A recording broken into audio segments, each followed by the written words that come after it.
ฮัลโหลสาวพรวันนี้ว่าอยากมาสมัครเป็นแฟนเจ้านี่นะสิได้บ่นี่เออ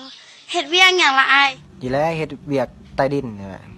เงินเดือนบ่มีดอกมีแต่เงินวันก็บ่หลายดอกก็10 ล้านบาท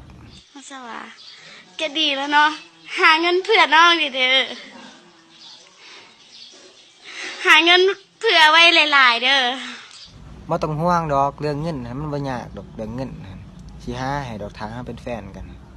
ว่าแต่งานดองเนี่ยเฮาสิจัดมื้อใดหั่นแหละว่าน้องสิท้าหรือบ่หั่นแหละญาติน้องไปมีผู้ใหม่โดยโดยน้องสิทาเด้อถ่าอายตลอดอะละย่านแต่น้องหั่นแหละมีเจ้าของอืมถ้าน้องมีเจ้าของนี่เบิดสิทธิ์จีบเลยแหละ สิมีหยังบ่มีดอก ถ้าว่างๆมีโอกาสกับสาวพรมาลินอยู่เฮือนเด้อได้ยินหรือเปล่าถามมาอะไรก็มาเด้ออย่าแต่อายนั่นแหละถ้าดอกไปเลยสิถือมีหายค่าสั่นน่ะนะอย่าสิเว้นอย่าที่เว้นเขาบอกแล้วล่ะโอ้โหสิขาสั่นอยู่ไสจะเห็นอ้ายหน้าแก่ซะบ่อ้ายหน้ายังหนุ่มยังน้อยสิว่ามีเมียโอ้โห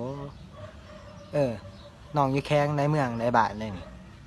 บ่แล้วสิให้คนไปรับ น้องอะบอกอยู่แข้งสวรรณเขตเมืองอัศพังทองเมืองอัศพังทองบ้านอาจารย์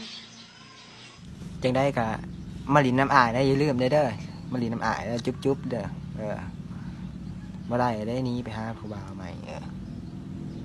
จังได้ก็มาลินเด้อมาหาอ้าย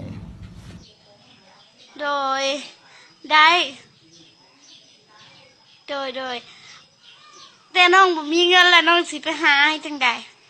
อ๋อเรื่องเงินมันไม่มีปัญหาดอกเดี๋ยวไอ้ส่งเครื่องบินส่วนตัวของอ้ายไปรับเด้อว่าสิเอาแลมโบไปรับน้องเมื่อวานนี้ไอ้ขี่แลมโบตำยุ่งมันเปื่อนก็เลยว่าสิซื้อคันใหม่เลยโดยได้